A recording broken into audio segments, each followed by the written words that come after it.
Morning light filtered gently through the clouds over Fort Liberty, casting a golden hue across the pristine military grounds. The large LED display outside the ceremony hall read, Silver Star Commendation Ceremony, Captain Ethan Bennett. Families, friends, officers, and guests were gathering, laughter and conversation filling the air. Among them, a woman approached the security gate alone. Her hair was neatly pulled back, her expression composed but not cold.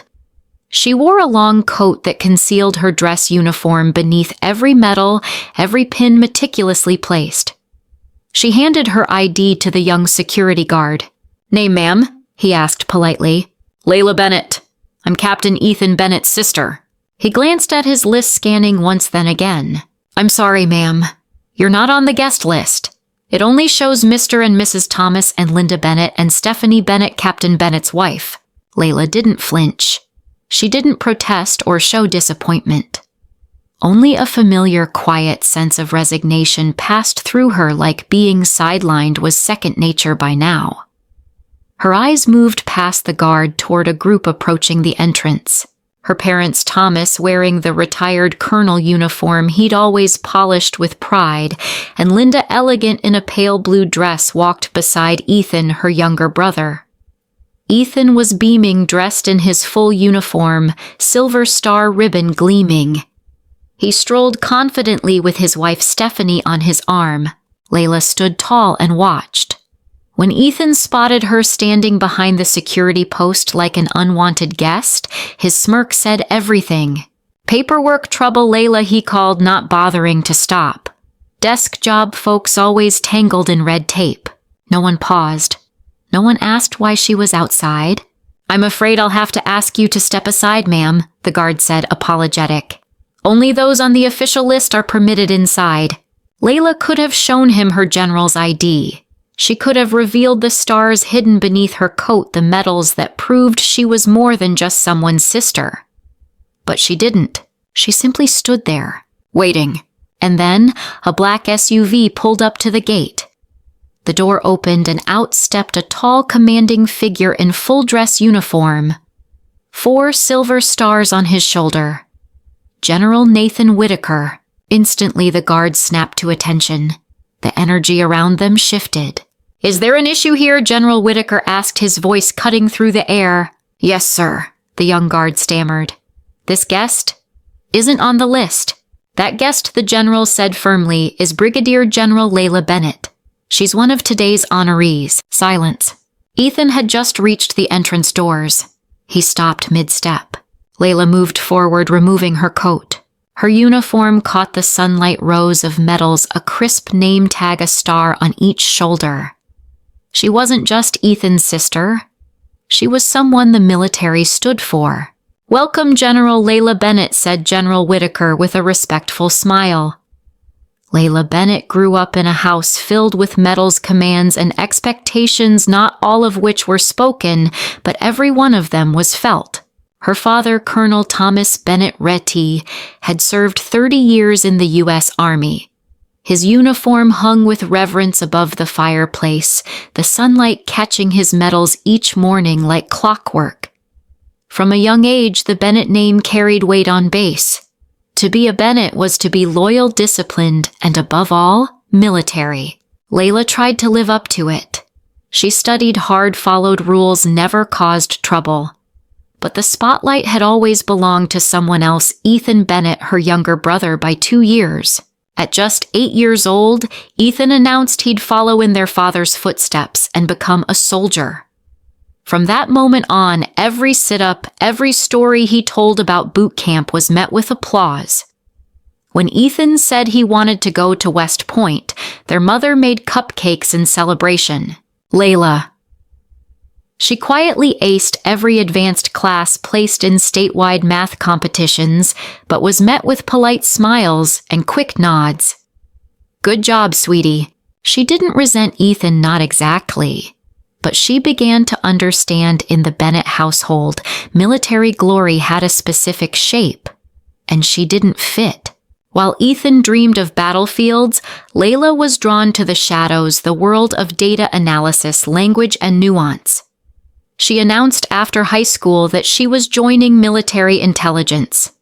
She saw power in strategy, not just firepower. War to her was a chessboard, not a battlefield. At dinner that night, her father had chuckled. Intelligence. That's desk work, Layla. Real soldiers are out there in the dirt. Her mother tried to soften the blow. Maybe it's for the best, honey. Combat isn't easy for women. From that moment on, Layla knew they didn't just disagree, they disapproved. Through years of grueling training, Layla proved herself over and over. She learned foreign languages, decoded threats, made high-level decisions under pressure. But when she called home, the stories always centered around Ethan. Ethan just got back from the field, her mom would gush. He tells the funniest stories about boot camp. And when people asked about Layla, oh, she's doing something in computers, I think. Some sort of support role. Ethan never missed an opportunity to poke. Must be nice, he'd tease. Air conditioning and weekends off. We're out there in the field while you push paperwork. She said nothing. She couldn't say anything. Everything Layla worked on was classified. Missions that affected national security, operations that cost her sleep, comfort, and at times safety. She made calls that saved lives, including Ethan's unit once during a critical mission in northern Syria. He'd never know it was his sister who ensured they weren't ambushed.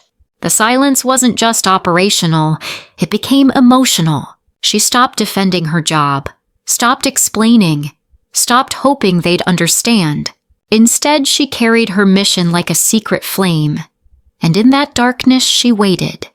Because Layla Bennett knew one day the truth would walk into the light on its own terms. Layla Bennett entered her 20s not with a cheering crowd behind her, but with the quiet determination of someone who had long accepted she'd be walking her path alone. While Ethan rose visibly in the ranks, his promotions celebrated his deployments, glorified Layla's trajectory, soared silently behind closed doors and beneath layers of redacted documents. In the world of military intelligence, success had no stage, no speeches, and certainly no press releases. A successful mission often meant no headlines, no casualties, no trace. Recognition came in the form of internal briefings marked, classified, and sometimes not even that. And yet Layla thrived. Over the course of nearly 15 years, she had been part of or led over 40 high-level intelligence operations, counterterrorism, covert extractions, strategic disinformation campaigns. Some of these missions quietly reshaped the global landscape. But none of them bore her name outside sealed folders and encrypted briefings. Back home, the Bennett family still thought Layla worked logistics, or worse, administration somewhere in the Pentagon. At one holiday gathering, Ethan joked aloud, "See Layla? We're sweating out there in the desert, and you're probably in a conference room arguing over document formatting." Nobody laughed, but nobody corrected him either. Layla offered a polite smile just as she always did. She had grown used to letting others define her worth by their own narrow standards, and then exceeding those standards in ways they could never imagine. She'd learned to value quiet victories, like the time she dismantled a terrorist supply chain in East Africa by planting false data through a local merchant. Or when she orchestrated a cyber decoy so elaborate that an enemy nation pulled troops from a key border region, never knowing Layla had written every line of the algorithm. Her name was known only to a handful of generals. Her decisions shaped global policy, but her phone calls home still revolved around whether she was making time to date. Melissa just had her second baby, her mother would remind her like a monthly ritual, and she still finds time to volunteer at the church. Layla learned to hang up early before the conversation turned into yet another lecture about being a real woman. When Ethan was promoted to captain and featured in the local newspaper, the house threw a party. His photo was printed, framed, and pinned to the fridge. Thomas boasted to old army buddies, "That's my son, real boots on the ground." Meanwhile, Layla was coordinating joint intelligence strikes across 3 continents, preventing attacks before they even started. And yet, in the eyes of her family, she was still the daughter with the indoor job who hadn't figured out her future. She missed big family moments not out of choice but necessity, like her father's retirement ceremony. She had been commanding a high-stakes hostage extraction mission in the Caucasus. Any mistake would cost not just lives, but future intelligence channels. After the ceremony, Ethan called her. "Dad gave his life to this country and you couldn't be bothered to show up." What was so urgent a spreadsheet? She could have said 3 American assets kidnapped in hostile territory. "I was coordinating their rescue under satellite blackout. Your safety next month might depend on what we learned." But she didn't. She couldn't. And Ethan wouldn't have understood anyway. That was the quiet penalty she paid, years of sacrifice unrewarded, risks taken unacknowledged. And the cruelest part, the ones who dismissed her the most, were the people she was protecting every single day. That morning, the auditorium at Fort Liberty pulsed with pride and ceremony. Rows of neatly arranged chairs, flags lining the walls, the polished gleam of dress uniforms, and the unmistakable buzz of military tradition. It was the kind of event meant to honor courage, meant to remind everyone why service mattered. Layla Bennett sat quietly in the front VIP section across the aisle from the family seating. Her uniform was immaculate, but her insignia still hidden beneath her jacket as part of the plan. From her vantage point, she could clearly see her family. Her father Thomas wore his retired colonel uniform like it was part of his skin. Her mother Linda was in a tasteful blue dress, eyes already misting with pride. Ethan sat proudly between them, shoulders back, chest-high silver star ribbon ready to be pinned. He looked like the hero in a recruiting poster. Then came the announcement, Captain Ethan Bennett. The room rose in applause. Layla rose too, clapping along, though her chest felt strangely hollow. The citation detailed Ethan's bravery during Operation Mountain Shield, leading his men through enemy fire, ensuring 0 casualties despite being wounded himself. The story was worthy. The honor earned. Layla felt a flicker of genuine pride, complicated by the weight pressing against her ribs. Ethan stepped up to the stage, grinning. She recognized that smile from childhood, photographed 100 times, framed on the fridge. But now that grin carried a kind of distance, a separation that no longer felt theoretical. He approached the microphone. "This medal," he began, "doesn't belong to me alone. It belongs to the men I served with who showed courage and commitment every step of the way." He turned toward the family section. "To my father, Colonel Thomas Bennett, who taught me honor and duty. To my mother for her unwavering support as a military wife." Linda dabbed her eyes. "To my wife, Stephanie, you held me together through every deployment." Layla waited for the smallest acknowledgement. One line. "And to my sister Layla, who serves as well in a different uniform, in a different way, but with the same devotion." But it never came. The speech ended. Applause erupted. Layla's name left unspoken, her existence unmentioned. She sat still, hands in her lap, not clapping anymore. It wasn't rage that coursed through her veins, not jealousy. It was something colder. The ache of being unseen after all the years. The missions, the field deployments under black flag conditions, the 3 a.m. briefings with the Joint Chiefs, the time she intercepted intel that saved an entire platoon, including Ethan's. None of it mattered enough for him to name her, not because he hated her, but because he never saw her as part of his story worth telling. As Ethan made his way back to his seat, he passed within feet of her. His eyes never met hers. There was no flicker of recognition, no nod, not even a glance. In that exact moment, Layla knew recognition wouldn't come from those closest to her. But it would come, and when it did, it wouldn't be a whisper in a hallway. It would be a declaration in front of them all. 2 weeks after Ethan's commendation ceremony, Layla Bennett was seated at her secure desk deep within an intelligence facility in Arlington.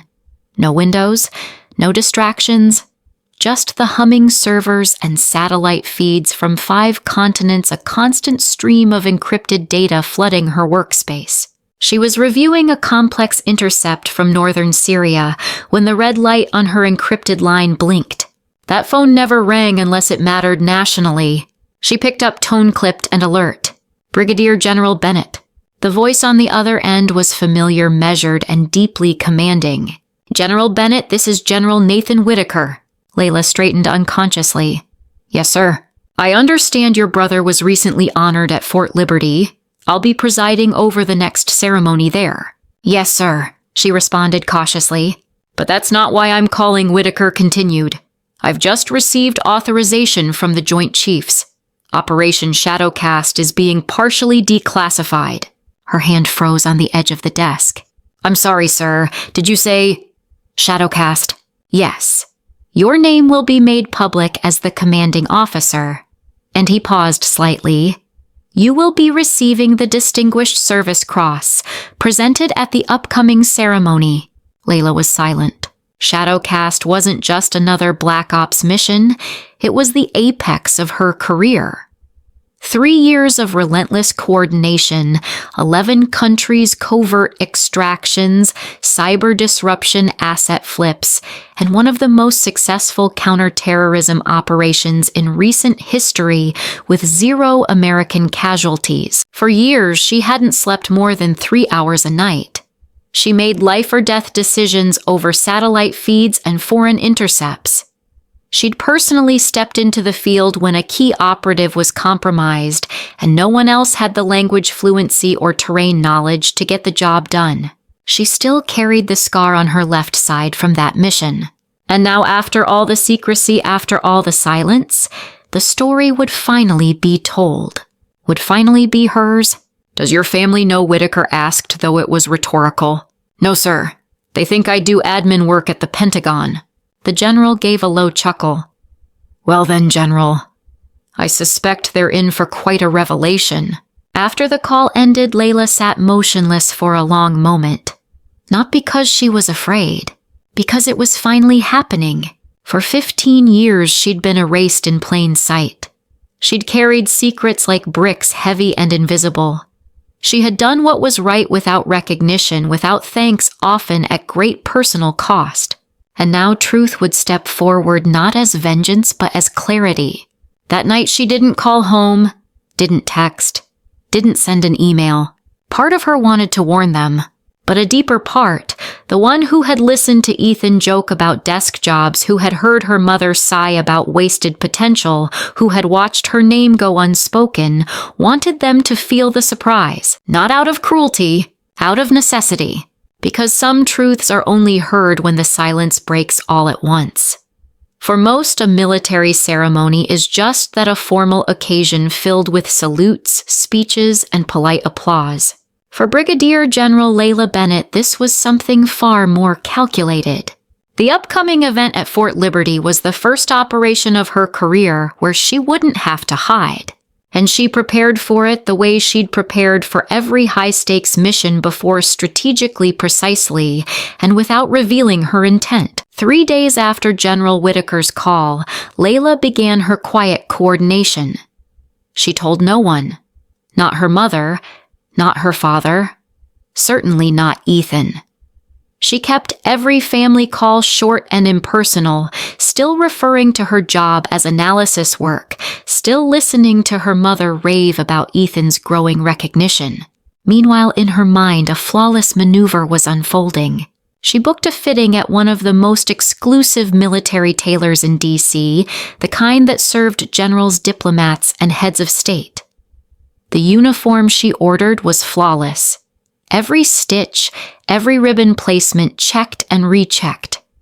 One evening, she spent hours reviewing the uniform code, not because she didn't know it, but because it would be perfect. She polished a pair of shoes she had never worn publicly, still gleaming untouched by ceremony or parade. She scheduled a hair appointment with a stylist who specialized in regulation military grooming. Her makeup would be near invisible, professional, disciplined. The night before the ceremony, she stood before her mirror in silence. Her hands pinned each metal carefully, each bar aligned, her face composed. There was no trembling, no hesitation. This wasn't about revenge. This was about truth finally speaking for itself. The morning of the ceremony, Layla drove herself to Fort Liberty alone. She wore her uniform beneath a navy trench coat and arrived well before the guest list would begin to check in. At the checkpoint, she handed over her highest-level military ID, but her stars remained hidden beneath the coat. Her voice was steady. "Layla Bennett, I'm here for the ceremony." The young soldier at the gate scrolled through his list. He hesitated. "I'm sorry, ma'am. I don't see your name under family." Layla gave a small smile. "I'm here in a different capacity. Please proceed as required." She didn't flinch when he asked her to step aside. Didn't protest, didn't correct him. She simply stood, back straight, hands folded. The posture of a leader, even if no one around her recognized it. Then the black SUV rolled up. The door opened. General Whitaker stepped out, his 4 stars catching the morning sun. He spotted Layla immediately. A smile broke across his face. "General Bennett," he called loud enough for every guard to hear. Instantly, the gate personnel snapped to attention. "Is there a reason General Bennett can't enter her own commendation ceremony, Corporal?" The young soldier paled. "No, sir. I apologize, sir." Whitaker offered his arm. "Shall we?" As they walked through the gates, Whitaker leaned in just slightly. "Time to wake up that auditorium," he said. "And time for a few people to finally see what's been standing in front of them all along." The main doors of Fort Liberty's Grand Hall swung open, letting a flood of white light cascade across polished floors. Over 400 people filled the seats, high-ranking officers, proud families, decorated veterans. Flags flanked the stage. The air buzzed with anticipation and pageantry. Layla Bennett entered beside General Whitaker, her uniform flawless, her stars now visible. But instead of leading her to the family seating section where her father, mother, and brother were already seated, Whitaker led her to the VIP row, reserved for generals and top brass. Several senior officers noticed her arrival and nodded respectfully. A 3-star general from the Air Force leaned over to shake her hand. "Shadowcast," he murmured. That changed the game in the Middle East, General. Layla returned the handshake with calm professionalism. Across the aisle, she felt it. Ethan's stare. She didn't have to look directly to know he was watching, confused, trying to connect the dots. His brow furrowed, head tilted ever so slightly like when they were kids, and he didn't quite believe what he was hearing. Their father whispered something to their mother, who just stared, lips parted, frozen. The ceremony began. Color guard. National anthem. Opening remarks. Ethan's name was called first. He walked across the stage, collected his silver star, offered his confident salute, gave a speech full of practiced humility. The applause was strong, proud, and entirely unaware that the most shocking moment of the day still lay ahead. Then General Whitaker returned to the podium. His voice filled the hall. "Before we conclude today's ceremony, there remains one final and perhaps most significant recognition to make."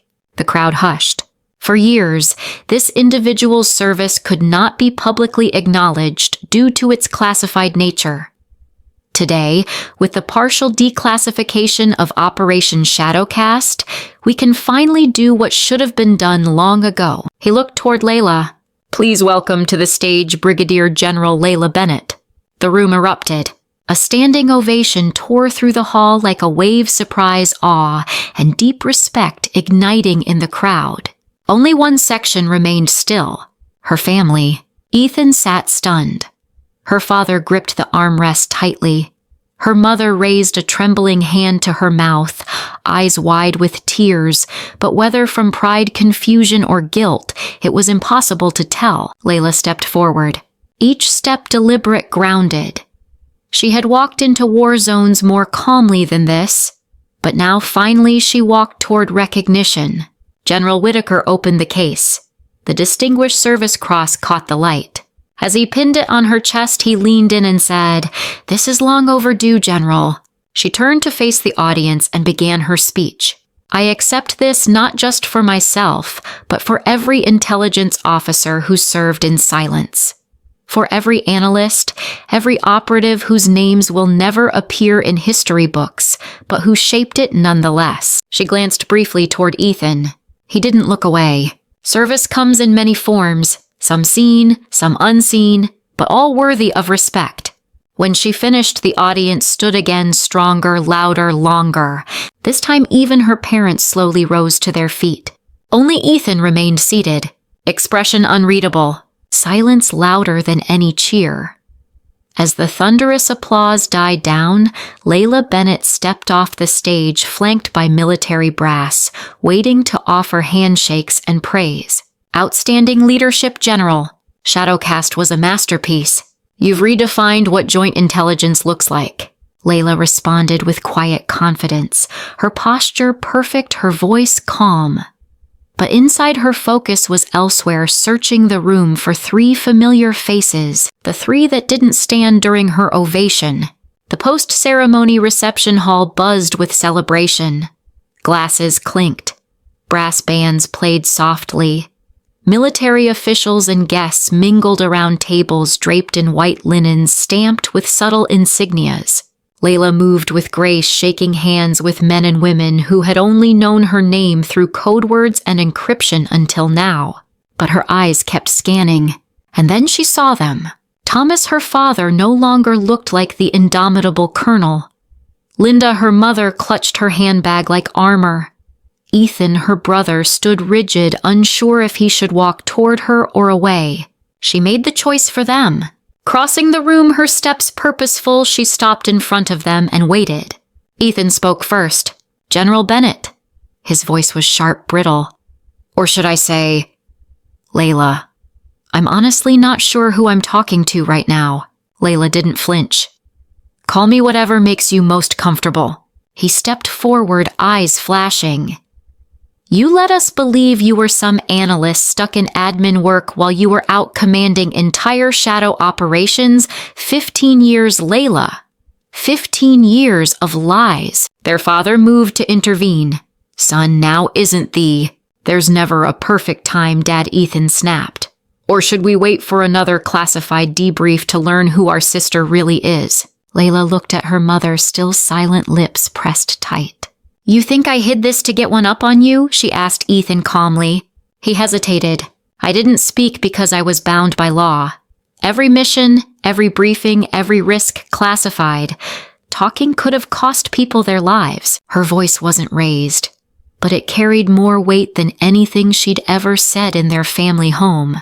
"And you think I enjoyed sitting through your stories of sacrifice?" She continued, "while I was coordinating intelligence across 3 continents in real time." Ethan looked away, and for the first time she didn't see anger in his expression, but shame. Their father stepped forward. "Layla," he said, voice softer than she'd ever heard, I had no idea. I couldn't have imagined." "You don't need to apologize," Layla said. "Just see me as I am." Her mother reached out. "How did you live with that burden all those years, not being able to say anything?" Layla took a breath. "I got used to being misunderstood. After a while, it was easier to stay quiet than to defend my worth every time I came home." Ethan lowered his head. "All those times I mocked you. You heard every word, didn't you?" "I did," Layla replied. "I heard them. I remembered them. But I never hated you for it. You're still my brother even when you couldn't see me." He looked up, eyes glistening. "For the first time in my life? I don't know what to say." Layla gently placed a hand on his shoulder. "For the first time? You're listening." As they turned to leave the room, Ethan paused. He turned, stood tall, and raised a formal salute. Not the teasing kind from holidays past. A true, crisp, respectful salute.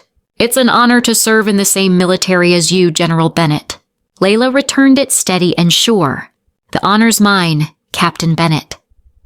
Outside the reception buzzed with celebration. Inside the small conference room down the hall there was no music, no laughter, just 4 people: Layla, Ethan, Thomas, Linda, and a silence that stretched across 15 years of misunderstanding. Layla broke it first. "You said you wanted to talk, so let's—" Ethan stood near the door, arms crossed, but the usual confidence in his stance was gone. "You know what it feels like," he said, voice tight. "To realize you've been lied to for most of your adult life. I thought I was the one carrying the Bennett name forward. I thought I was the soldier in the family." Layla met his eyes. "And what did you think I was? The sister with a desk job? The one who couldn't handle the field?" He shook his head. "But you let me say that. Again and again. You let me believe it. Because I wasn't allowed to tell you otherwise. But you chose not to push back," Ethan snapped. "Not once. Even when I belittled you." Layla's gaze didn't falter. "Because you weren't ready to hear the truth. You needed me to be beneath you to make sense of who you were." The words hit him harder than he expected. Not out of cruelty, but because they were true. Thomas stepped forward, his military bearings still present but softer now. "You could have prepared us for this. We didn't even see it coming." "I didn't want to blindside anyone," Layla said, "but I wasn't in control of the declassification. When it came, I had a choice: show up or disappear again." Linda took Layla's hand quietly. "Do you resent us?" she asked gently. "For not seeing you sooner." Layla hesitated. Just for a moment. "No, but I did feel diminished. Like everything I did only mattered if it fit your image of real service." She turned to Ethan. "And you were my best friend when we were kids. But as adults, you became the loudest voice questioning my worth." Ethan sat heavily into a nearby chair, silent for a long beat. I'm not mad that you hid the truth," he said. "I'm mad that I didn't see it. I mocked you, lectured you, and now I find out you probably saved my entire unit 2 years ago." Layla didn't answer. She didn't need to. His eyes closed. "I thought choosing intelligence meant weakness. Now I realize you didn't choose it because you were afraid. You chose it because you were better at it than any of us ever gave you credit for." Thomas placed a hand on Ethan's shoulder. "Being a good soldier doesn't always mean leading the charge. Sometimes it means knowing when to step aside and let someone else lead." Linda finally spoke, her voice breaking a little.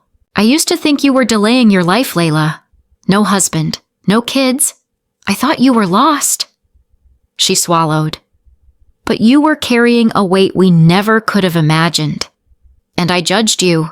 Layla squeezed her hand gently. "You're starting to understand now." Ethan rose and walked toward his sister. "I don't know if I can ever get used to calling you General Layla. But I do know this." He looked her dead in the eye. "I underestimated the one person I never should have." Layla smiled slightly. "Just don't call me an admin again and we'll be fine." A ripple of laughter broke through the tension. Small, but real. For the first time, the 4 of them stood as equals, not in rank, but in understanding. In that room, they weren't officers or titles. They were family, finally seeing one another for who they really were. After the tense confrontation in the private room, a heavy silence settled, not out of awkwardness, but reflection. No one made a move to leave. It was as if all 4 Bennetts understood instinctively this moment couldn't be rushed. Some truths had waited 15 years to be heard. Layla stood by the window, arms crossed. She wasn't angry, just waiting, giving them a chance, giving them a choice. Would they go back to silence or say what she had longed to hear? It was her father who stepped forward first. Thomas Bennett, former colonel who had once believed apologies were signs of weakness, suddenly looked very human. "Layla," he said, I was wrong." She turned to face him. "I thought only those in combat on the front lines under fire were real soldiers," he continued. "I saw what Ethan did and believed that was the highest form of service. But today I saw something I didn't expect." He paused, voice steady but low. "I saw you standing where few have stood, and I realized you've spent years in battles I was never brave enough to enter." He stepped closer. "I tried to pull strings to help your career. I thought I was protecting you, but I never asked what you needed, or who you already were. It wasn't an excuse. It was an admission." And Layla nodded, letting it land without needing anything more. Her mother came next. Gone was the polished posture that concerned questions about marriage and children. Linda looked like a woman realizing she had spent years misunderstanding her own daughter. "I used to think you were lost," she said quietly. "No husband, no children, no normal milestones." Tears welled up in her eyes. "But you weren't lost. You were serving, carrying burdens we couldn't begin to imagine." And her voice cracked. "I made that smaller than it was. I made you smaller." Layla stepped closer. "You're the first person who's ever said that out loud." Linda took her hand. "I'm sorry, Layla. I truly am." Ethan stayed back, leaning against the wall, arms folded. But when he spoke, his voice was different, raw, stripped of ego. "I judged you," he admitted. "Because if I didn't, I'd have to face the truth that while I was being celebrated, you were out there keeping us alive." He exhaled. "I'm sorry I made you feel invisible. I'm sorry I needed to be the hero so badly. I forgot who deserved my respect." Layla walked toward him. "We both got it wrong, Ethan," she said gently. "But the fact that you're saying this now, that matters more than you know." He cracked a small smile. "Don't get too emotional on me, General. I'm still adjusting." She laughed. "Then just call me sister." But maybe with a little more respect this time. As the four of them exited the room, no formal resolution had been declared. But it didn't need to be. Something fundamental had shifted. For the first time in 15 years, Layla wasn't the forgotten one. She wasn't the shadow trailing behind Ethan's medals. She wasn't the daughter they worried would miss her moment. She was seen. Fully. Finally. 6 months had passed since the Fort Liberty ceremony, and while the Bennett household looked much the same from the outside, something unspoken within its walls had shifted. On the western wall of the living room, once dedicated solely to Thomas and Ethan's military honors, a new photograph now hung at the center. It showed Layla Bennett standing straight in full uniform as General Whitaker pinned the Distinguished Service Cross to her chest. Beneath it were 2 frames, one listing Operation Shadowcast's now declassified summary, the other quoting Whitaker's speech. No longer an afterthought, no longer an omission. Now 3 Bennetts stood side by side, equally recognized, equally honored. Thomas had insisted on hanging the new centerpiece himself. It took him nearly an hour to get it just right, as he called it. Layla stood behind him, arms folded, watching in quiet amusement. "I figured you'd object," he muttered without turning. "But if anyone deserves the center spot," he added, "it's you." "I never needed the photo," Layla replied. "But I see now, the way you look at me has changed." He paused, then nodded. "Not just changed," he said. "I'm relearning who my daughter is." In the kitchen, Linda prepared her usual coffee setup. Same mugs, same routine. But this time she placed a folded note next to Layla's cup. It read, "Officer Wives Brunch this Thursday. I'm telling the allowed version of Shadowcast. Correct me if I mess it up. Proud of you." Layla chuckled. "Mom, if you say too much, the Pentagon might show up." "Let them," Linda said. "Maybe they'll learn how brilliant my daughter is." Ethan arrived late as always, but he walked in with a grin and offered a mock salute. "Reporting in general." "Sit down, Captain," Layla answered. Stephanie followed, carrying a tray of fresh-baked muffins. She still blushed any time someone mentioned how she once suggested Layla try something more meaningful than spreadsheets. "I'm still cringing over that," she whispered, pouring tea. "But I've told my entire family you're a general. A real one." Layla smiled. It didn't sting anymore. "Keep bragging. Just don't leak any intel." After dinner, they all sat on the back porch, watching the sun dip below the treetops. The orange light painted everything in soft hues. It felt calm, familiar. Ethan broke the silence. I used to think that recognizing you meant giving up my own place in this family. He looked down, then back up. But now I see. You never took anything from me. You opened a door I didn't know existed. One that let us see beyond rank. Beyond right or wrong. Just difference. Thomas nodded. First dinner in years that didn't feel like walking on eggshells. Linda leaned her head gently on Layla's shoulder, because for the first time she whispered the walls between us finally came down. Layla watched the last light fade, the air cool and still. No proving, no defending, just being. And for the first time in years, she allowed herself to breathe that in, not as a soldier, not as a general, but simply as family. It was a quiet Sunday morning 6 months after the ceremony.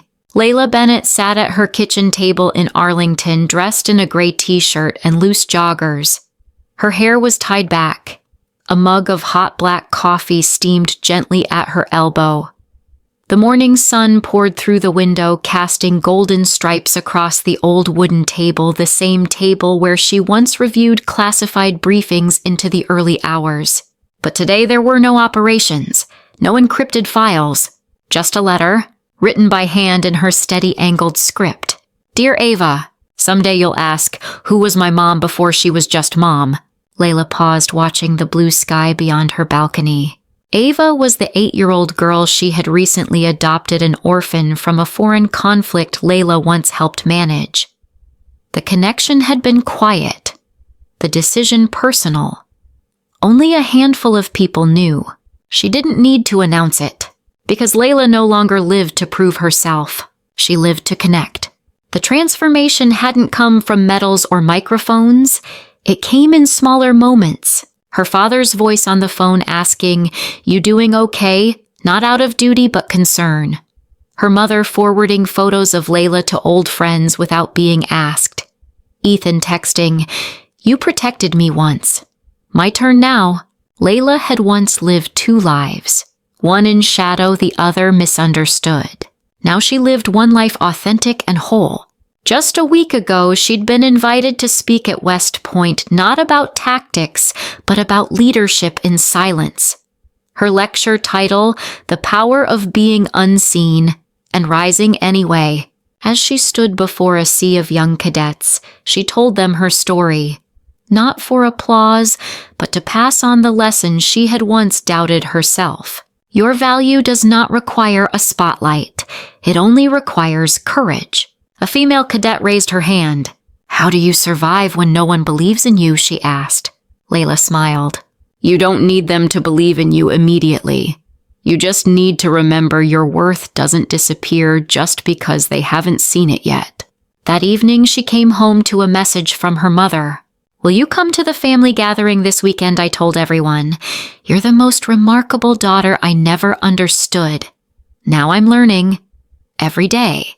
Layla typed back, "I'll be there. And Mom, you're doing better than you think." She put the phone down and looked around the apartment that had once been her sanctuary, a place to hide from the world.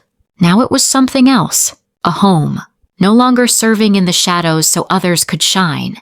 Now she was the light, because finally, after years of silence, distance, and duality, she was seen, fully, completely, unapologetically.